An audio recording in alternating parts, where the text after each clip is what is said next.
Nice to meet you, Nachman, founder of Connect Books. It's a pleasure. I'm the founder and CEO of Lustra Labs AI. What I do for my business is actually build AI technology that helps businesses like yours scale. I usually like to say that it's on the side of two different things. It could either be on the front end of like lead generation, business development, or on the back end operations, just automating processes and even just like solution exploration, right? I do have very specific tools that I've built that like right out the gate, like I know could support 90% of all businesses. But I think another thing that's really good about this podcast is it gives me the opportunity and you the opportunity to kind of share a little bit about pain points, maybe industry knowledge, things that you deal with, things that have been successful in what you're dealing and how you have developed your business over time.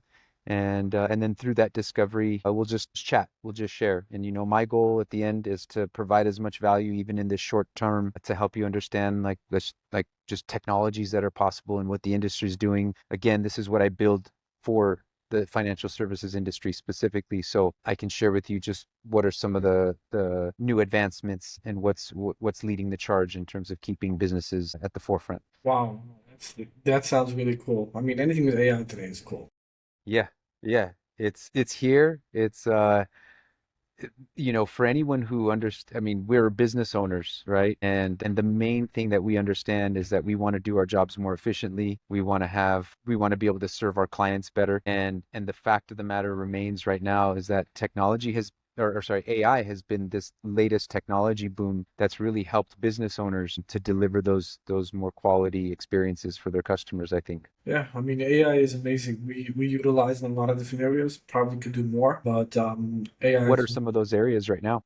So first in my personal life, like any email is pretty much written today with AI. There you It's go. that I would have had an executive assistant do, which I still have one, but she doesn't write any of my emails because I just, I have the Chat GPT app on my phone. I would just send a voice memo and it would just write it up. I would read it, tweak it a little bit, try to, well, it's something that there's been emails that would have in the past taken me like a half hour to write are done today in 3 minutes. I actually had a very Minutes. interesting, I had to say the most mind blowing thing. I wanted to make an SOP for a client working in an inventory software. I did a Loom video recording the whole process. Then Loom has a transcribe. I downloaded the The transcription. SOP. I was mind blown by that SOP. It's wild. Yeah, 4 years ago, that would have taken me 4 hours to make. And I did it in approximately 10 to 15 minutes. The recording was 7 minutes, then extracting data from Loom, putting it into ChatGPT, just running through it, from beginning to end, 15 minutes. It's crazy. And Amazing. the people who are not jumping on the AI wagon are going to fall behind. I see it. It's like it's the value is immediate when you start to do these things the proper way and you start to like that's a great use case for you understanding how to combine the tools to get the most bang for your buck, so to speak, right? And that's the whole point of all this is like how do we pair these technologies, stack them so that way you're making connections now. It's not just like this one-off tool that you're doing this thing over here. You want the information to translate across your entire business. And so, just one little thought there as well. As you said, you use Chat. Truth be told, I use a couple of different LLMs, right? I use ChatGPT. I've used Perplexity. I'd say right now my longest standing one is Claude. And the reason why I went from ChatGPT to Claude is that so you're probably familiar. You have this concept of chats and then you have projects. Well, in ChatGPT, it's great. You can put the individual chats into the projects, right? So let's just say, let me ask you this. Do you happen to have your chats organized under projects right now? So suggestion there, every client that you have, I would name it a project. And then every conversation you have about that client, keep it inside that project. However, here's the limitation with ChatGPT. Although it's good for your personal organization, here's where Claude like takes it to the next level. You have the same structure of many chats to one project, but in Claude, that project, there's another section in there for training documents, right? So imagine you had a project, a client discovery session, first kickoff meeting, they told you all about them. You take that transcript, like do you use like Fathom or some video? Like, yeah, so you take the transcription from that and you say, you put in that chat, hey, please help me build a training document that I'm going to upload into this project, right? And then now You do it. everything from Good. here on out.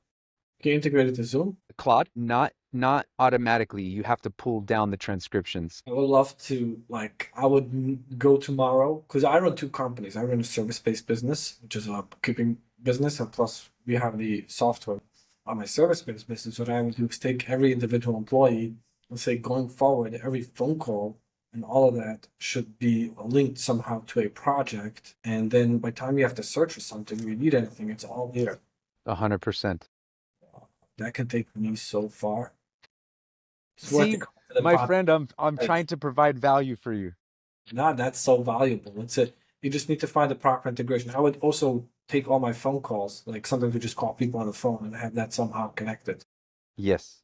That one isn't as it's not a slam dunk just yet. A lot of times when you have the phone calls, like so I use Fathom, other people use one called like Fireflies. The reason why I would use Fireflies is because it can join your mobile conversations, right? I mean, you would have to have a meeting scheduled. It can't just take your voice, but Yeah, but if you made sure, a lot of calls are just in the office. We still have desk phones. yeah, yeah. So Rid of my desk phone. I love it because you have two screens. I don't want to have more than two screens because then it gets like it's too much. yeah, But I still want to be able to make a phone call without like losing my two screens. I just like to dial extensions. I still like the yeah. desk phone. Get rid of it too fast. Yeah, yeah. So the use case of having these live conversations in your office, it's not as efficient because let's just say there are two or three voices. The AI won't know who's who. There's a lot of conflicts in terms of, okay, well, who said that and what was the context behind it and all that. So Zoom does that pretty well because when you like a meeting, But everyone's on the meeting though, right? right? Yeah, yeah. So when you're in person, like if I were to be in the office with you right now and you were to start Zoom, it wouldn't necessarily know who's Got speaking. it. Got it. That's the issue. I Yeah, actually I so ordered what an AI else? bracelet. Never got it. What's that? I ordered like an AI bracelet. I forgot from which company it was called. I ordered like an AI bracelet to record my date in AI. I haven't received it yet, so I'm not sure if it's a Okay. scam or something, but hopefully. Okay, okay. What else? What other is what about in your business, like yeah, operations side, or how do you generate a lot of your clients right now, your leads? How do you generate your business? So, I mean, what we do for leads is basically we have gone to a lot of trade shows over the years, so we have a big list assembled. We have a bunch of people inquiring, and we do some marketing partnerships. We haven't really done too much lead gen through AI. Not really. I mean, recently did a little bit on Claude with trying to like scrape lists. I mean in our industry the challenge is that most people who we're looking for e-commerce stores. So e-commerce stores a lot of times like especially people selling on Amazon they usually hide. They don't have a storefront. Like they have a storefront on Amazon, but not a physical one. So it's not like you could go knock into the door. They also usually are not on social media. They're usually not in too many places.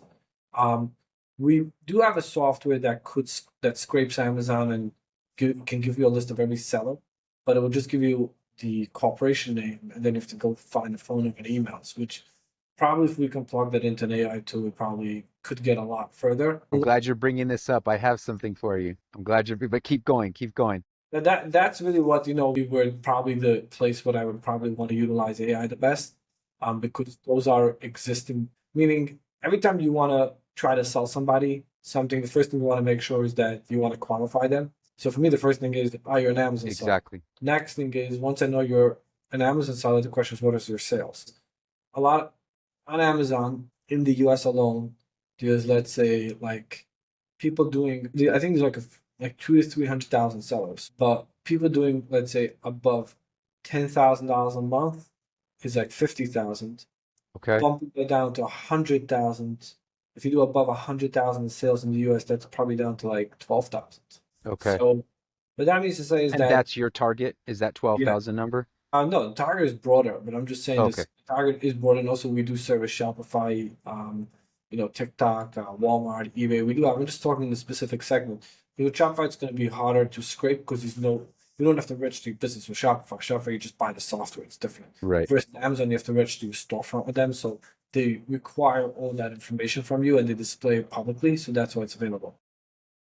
What about, do you think somewhere down the line, do you think these people are on LinkedIn? Like, have you had, They're not too active. They're not too no, active on LinkedIn. Amazon sellers are not like these like the personality, they're business people. They're not like these influencer style people. They're not like these like noisemakers. So they're usually not, they might be lurking around on LinkedIn, like, searching and whatever, but they're not heavily too active. So it's a little bit challenging because we have spent quite some time and had some companies like trying to do some, outreach and marketing for us on LinkedIn and a lot of other things, and hasn't gotten too far because I believe that most busy CEOs are not on LinkedIn. And it's also like e-commerce sellers are more like people who are just buying and selling. They're just sourcing deals or they have their own brand and they're just busy running their brand and stuff like that. But usually they're not too much on those places. A lot of times they'll have a profile, they'll have stuff, but it hasn't worked for us in the past. Gotcha.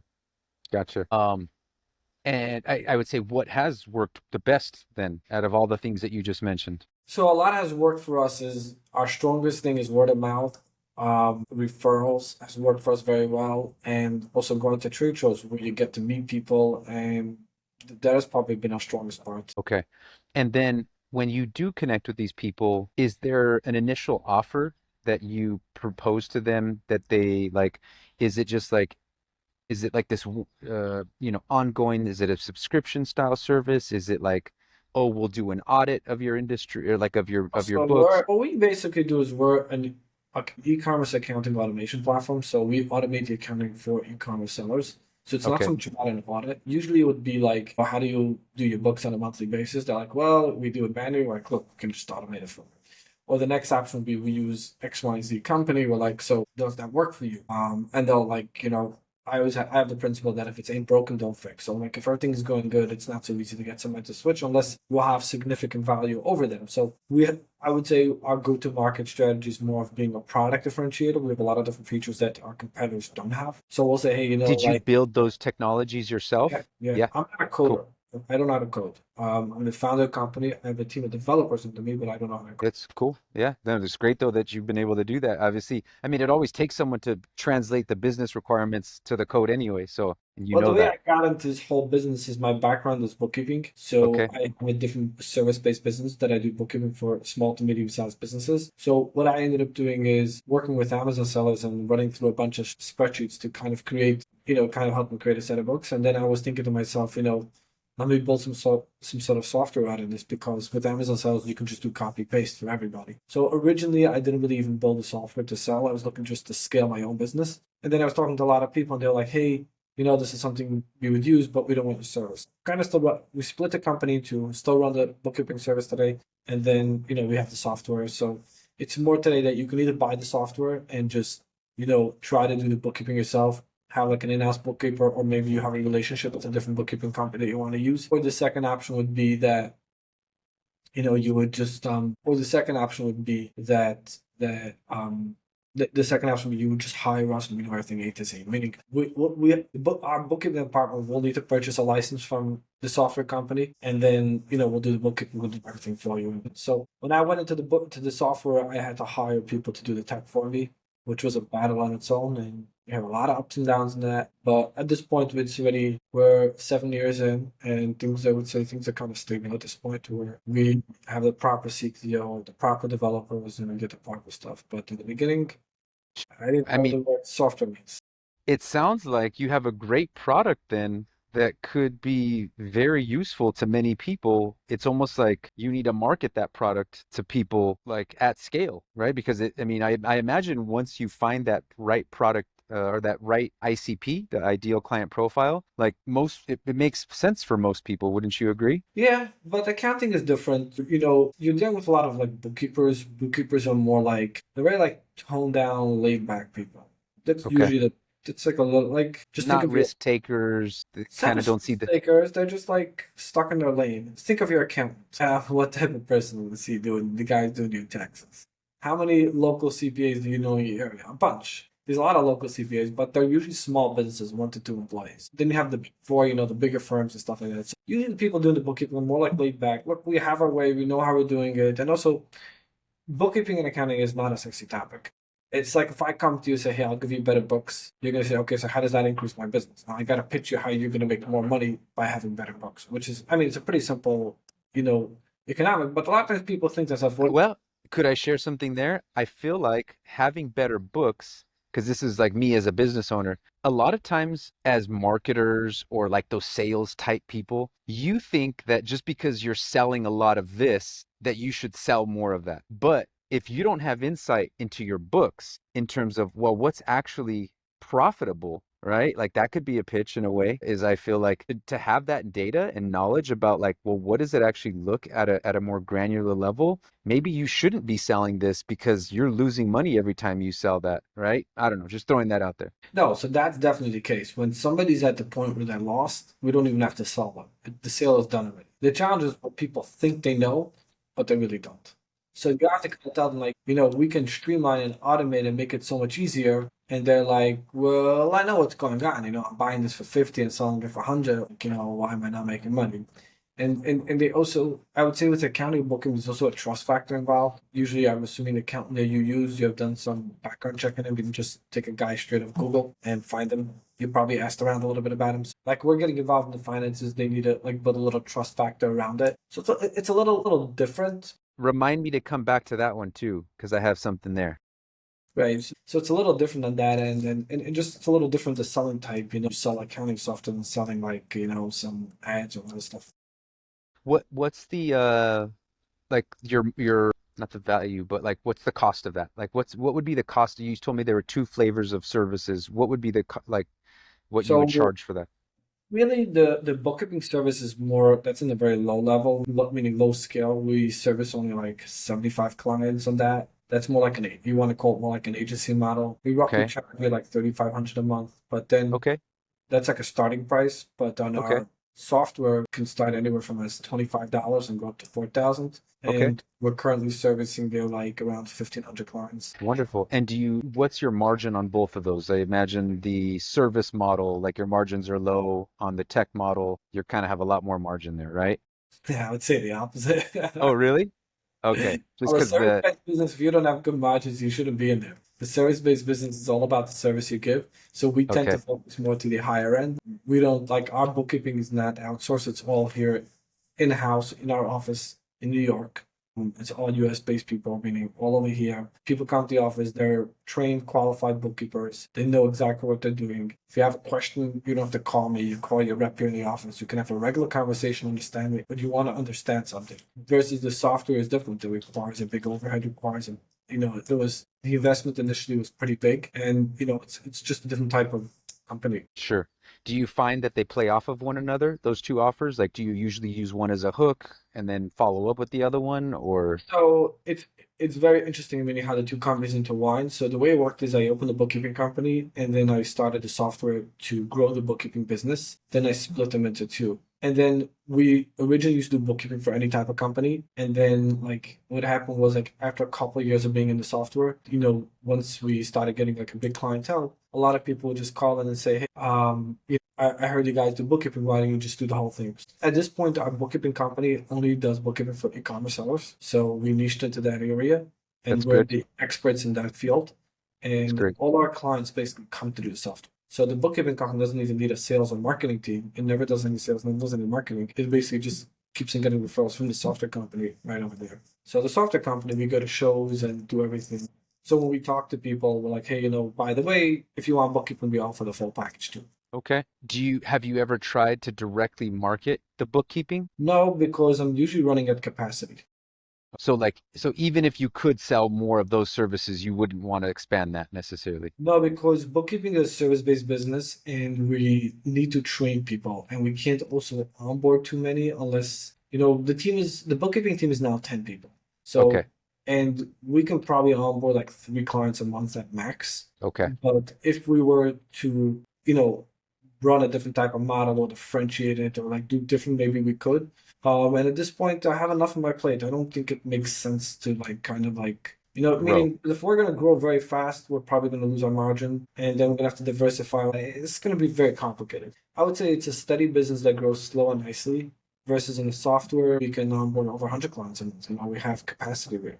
What's the difference between that $25 entry point and that $4,000 a month? So, well, the 25 is we on our platform do like three different stuff. We do a QuickBooks integration. So that's where the company started. Is basically we integrate QuickBooks to zero, whether it's desktop or online. The idea is you want to get a set of books because we're a bookkeeping company.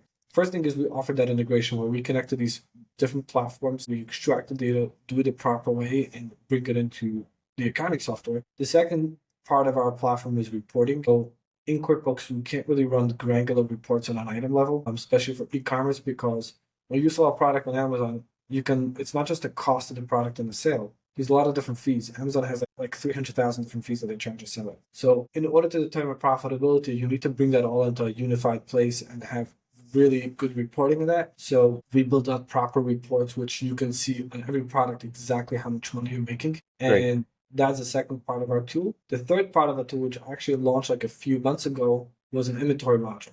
A big part of the accounting aspect is understanding proper inventory. Now, if I want to translate proper inventory into tech, we can talk about capitalization. Like if you're a tech founder, one of the things you want to do is all the money you spend on development, you want to capitalize that. Capitalize that. Right. Now, if you capitalize it, most probably you will pay more in taxes, but you have a higher EBITDA. If you have a higher EBITDA, you get a better valuation. So the same goes with an inventory-based business. If you want to, when you buy products, it's not an expense. It goes into inventory, and then when you sell it, that's when the expense happens. Now, in order to keep track of what you paid for everything, and especially you have to also take into account tariffs, which is going crazy these days, account overseas shipping. Also, you buy products at different prices. Like you can buy, let's say, 100 units today at $1, and then you pay, let's say, in the month later you pay $1.50, and month later you pay $1.25. And not always do you. Most good products don't sell out. Meaning, if you buy 100 units, you probably sell 50. By the time you're Right. down to 50 or 70, you'll reorder. So you'll still have some of the old stuff. So there's a lot of complicated calculations going into Yeah. proper inventory, and especially if And you're going to, your tool automates a lot of that, yeah, or yeah. all of it. Well, you have to set up your system to run on a tool the proper way, and then it automates a chunk of the work. I would That's say great. we reduce. It's actually interesting. I had a guy call me today. He's looking to hire a controller for his e-commerce business. So he has a bookkeeper and he's looking to hire a controller. And I explained to him, I said, you might be want to hire a controller, but I don't think you really need it. He's like, well, it's so much work. I said, look, I have news for you. What's the size of your company? He's like, a $30 million. I said, look, I do bookkeeping for 30 million. You can stay with the bookkeeper. I'm not trying to pitch you my bookkeeping services, but I have optimized the bookkeeping process that I have bookkeepers, more than one bookkeeper working on a $30 million business. So it is doable, not that much time. I'm saying if you want, take our software. I'll explain to you our process on how we make it efficient, optimize it, and you're not busy spending hours and hours a month trying to do all this manual work. Reconcile. And at the end of the month, you don't even have your reports. So you have no clue how much money you make. So with our system in place. And that's really, the key of the game. So we definitely slashed the bookkeeping time by 70 to 80%.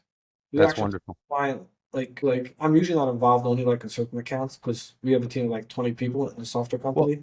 doesn't it kind of end up connecting? Like, don't your bookkeeping service and the software always end up, because like if it's garbage in, you're gonna have a really hard time like setting up that automation anyway, wouldn't it? Right. So we have 1,500 clients just in the software, and then we only Yeah. have 75 clients in the bookkeeping. So use like I would say 95% of our clients in the software are not our bookkeeping clients. Okay. So when somebody signs up for the bookkeeping software, we have an onboarding team and we have a support team and a sales team that we walk them through the process and make sure it's all set up right. But I particularly had a client that his controller was spending 2 out of the 4 weeks just like downloading data from Amazon and kind of like in spreadsheets running all different type of reports and getting it. We actually get it done in a couple of hours. That's the sync itself doesn't take more than 5 minutes, but there's still some manual work that he had to do Sure. because based on his like million and one customizations. But he went from 2 weeks to like 4 or 5 hours, which is a game changer. Amazing. Amazing. Very cool. Well, thanks for sharing all this. It's very insightful, and I know you could teach me a lot more about this. I particularly, because of my tech background, it's very interesting to hear you say all this stuff and to distill everything that I've just heard. It's like at the end of the day, if there was one part of your business that you could grow, it would be even though, like you said, the margins aren't there yet, but I think that's just a matter of scale, meaning you could infinitely grow the technology and increase your business without having to work at the same scale, right? Right, but the different, I mean, we could definitely scale a lot of technology, and we are scaling. We're growing faster. Would you Same want to thing. do that more? or Yeah, we no? definitely want, but they're just two different type of breeds. You Yeah. know, a tech company is one thing, and service-based business is a service-based business. These, let's say, But like, like in a service-based business, they have something called the 20-80 rule. I don't know if you ever heard about that. yeah, 20% of your problems will come from, no, 80% of your problems come from 20% of your clients. 20% of your clients. Yeah, and in the service-based business, it could be really tough because you interact with a client sometimes on an hourly basis or a daily basis versus in the service-based business. In a software, it's more like, okay, you set them up. As long as the product works and it does what it's supposed to do, and they Yeah. understand how it works, you don't really have Yeah. any issue. So, That's it. Right. And then there's, you could optimize those patterns too, right? Like if there is an issue, it's affecting most likely all of your customers. You fix it for one customer, it fixes it for everybody. And the reason why I'm going in on a little bit more on that is because one of the things that we specialize in is building a cold email automated AI system that would essentially sell this product for you in a way of, let's just say, and you mentioned this earlier, right? Like who are the key people that are making these decisions to purchase your service, right? And you were talking about like sometimes they're not in these platforms and they're more hidden and they're not promoting themselves. So one of the things that our database does is one of the greatest things is it finds the intent of the buyer, but specifically based on what you said is like, how do you triangulate your ICP? Well, there's this concept of B to B to C. And so if you're targeting like let's just say the owner of a business and you have based on some criteria that business owner's information, what we found is that a lot of times that business contact isn't going to be the best place to reach out to that individual. So instead, what the tool has done is it's sort of triangulated the personal information with that business contact. So that way it just increases the odds of a proper response. Now, the other thing behind this is it's automated. So you didn't interact with the bot, but your admin probably did. And if you look back, she's having conversation, very natural conversation with my AI saying, yeah, we'd love to be on the podcast. And what time can we do it? And, well, could you tell me a little bit about yourself? And so we've trained the AI to answer all those kinds of questions. So in a very similar fashion, the way that we would prompt your AI, because this would be like your own separate model, is we would feed it the information about your product, about what the value propositions are, about how to handle the objections. Well, I don't really do this or I don't do that, and it's and whatever that may be. But it all leads into this funnel of book a call on my calendar, right? So if you're trying to sell more of these subscriptions at whatever level, and then that's another thing too. You obviously know that you have an ICP at the $4,000 level that's distinct from the $25 level, or it may be similar, and it's kind of like this escalation or ascension process in your business. The point being is that in the messaging, right? Because there's also other components like a landing page, like a VSL. This content right here that you just shared with me, we could take all that, not even train, but generate a script that's very succinct with this VSL. Are you familiar with the VSL?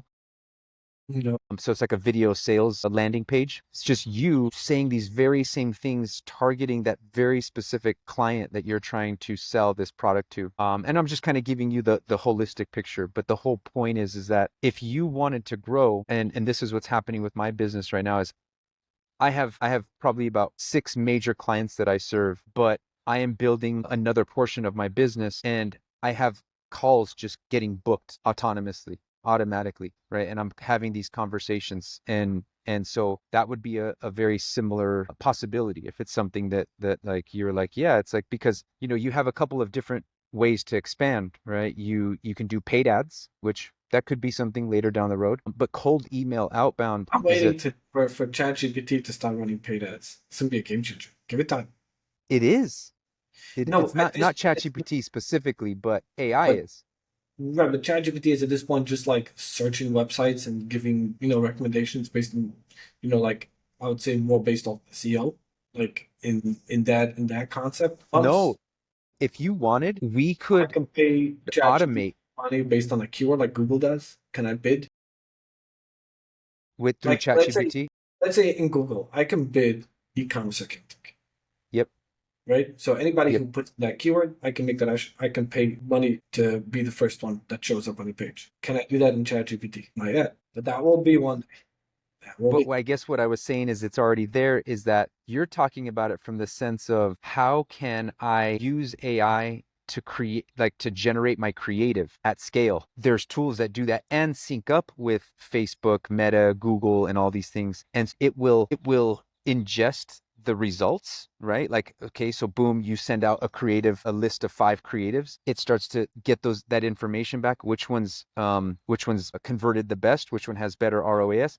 Okay, boom, let's create more of that version and let's keep going, right? And then you do that again, and AI is doing that for you. So it's actually it's very close. Now, you mentioned one more thing too. There are keywords that you would use to target your ICP, right? Now, think about this. In the cold email automation, we can target using those same keywords in a similar way, so this is why like cold email is not just cold email anymore. It's actually one of the most lucrative sources because you have a much higher response rate. Your return on investment is much higher, right? Because you're not paying the $300, $400 per, conversion, right? You may be paying a couple bucks per click, but then of course that conversion is a lot different, right? The return. In this case, we have the capability of identifying, and this is what I was kind of referring to as that intent. We can identify the intent of a user based on their search history. So if you have certain keywords, like you were saying, like if I'm a business owner and I'm like, automate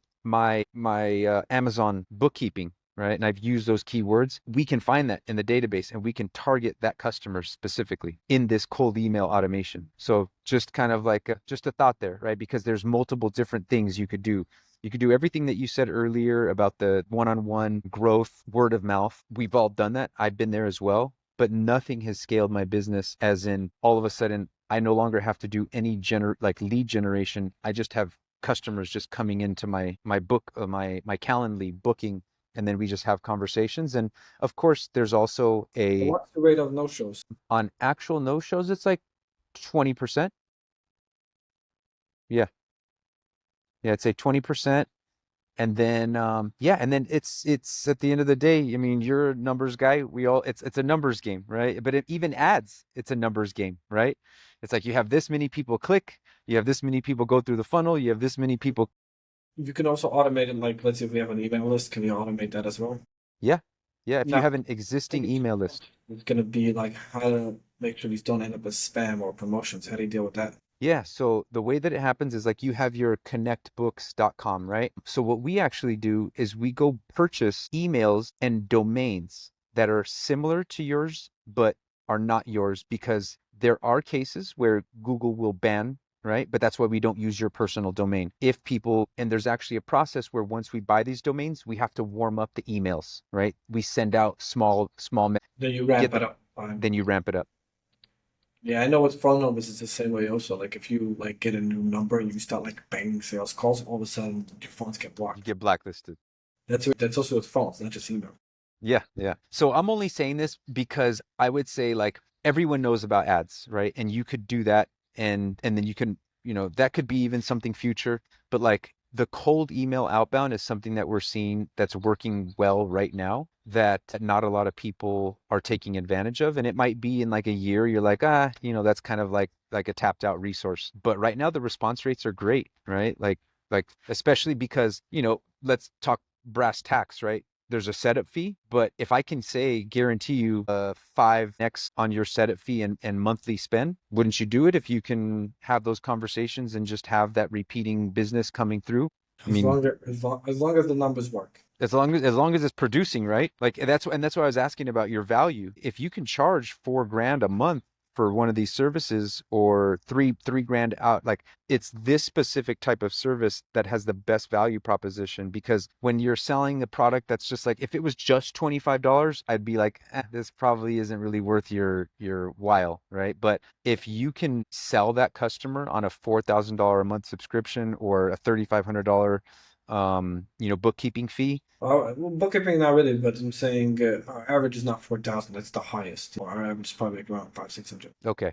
Well, even 5, 600, that works. But again, targeting, right? If you wanted to sell more of those $4,000 ones, we could adjust that based on like who your ICP is. And we'll do some of that investigation as well, in terms of who that ICP is. So one more thing that I wanted to share with you because you brought it up and I kind of threw it out there to like, hey, remind me, but it just popped in my head is, and this might help what you'll find. Not only will it actually, so you can kind of imagine, I'm I've shared I'm about to share this next thing because it actually supports the cold email outbound, but it also just helps your reputation and authority. You said you didn't have much luck on LinkedIn, but there's another tool that we use for like specifically founders, authority figures, people who want to be known as authorities in their domain. And what that tool is like we call it like our AI press tool. And so we do like this brand identity on you and like how you present yourself in the industry. And based on that brand identity, we also do some analysis of like trending topics. You could also give us some tidbits, like just one or two things like I want to be known for this, right? And then what we do is after we create, again, I always like to use just that framework of a prompt. I send you like once a week, I'll send you a link where it's an interview.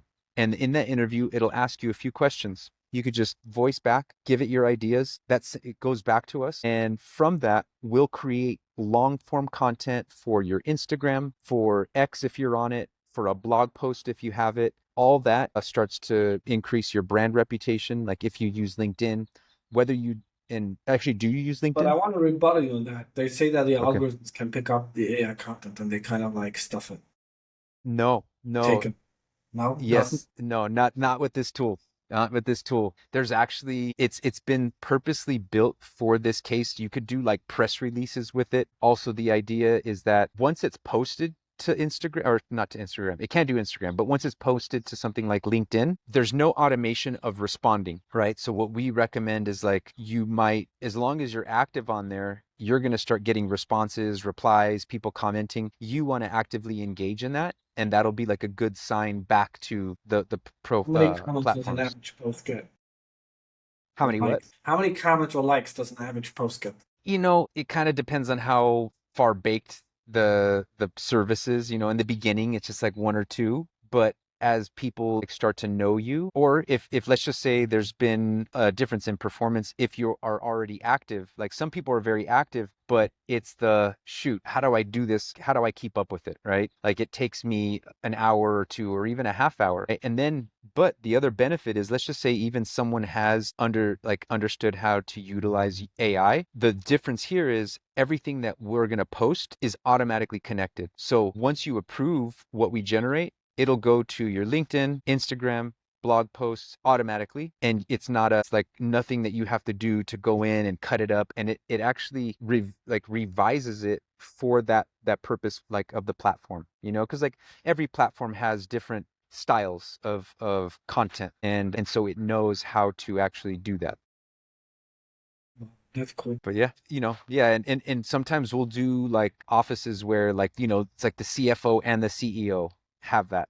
Um, because like they're the authority figures. Other times, it could be like a law office where they want different lawyers to be, how do you say it, like experts in different categories, or different industries or different types of law. So yeah, that's just another thing. So yeah, Nachman, we're kind of nearing our time. I know we've gone over about 15 minutes, but I really appreciate everything that you've shared with me today. And I'd love to stay in contact if anything I said, interested you and you'd like to follow up another conversation. I Yeah, really, love to that do was that. it's been great being on here. Appreciate the conversation. Good conversation. I learned some good things and definitely gonna look more to see how we can automate all these things. Okay. Awesome. Wonderful, Nachman. Well, you have a great day, and I'll send a follow-up email. I'll let you know when this is posted, and then I'll also follow up just to see like what piqued your interest, whether it's the cold email outbound or the AI press for the authority. Yeah, be happy to share more about that. Sure, no problem. Okay. I'll be looking out for your email. Okay. Have a great day.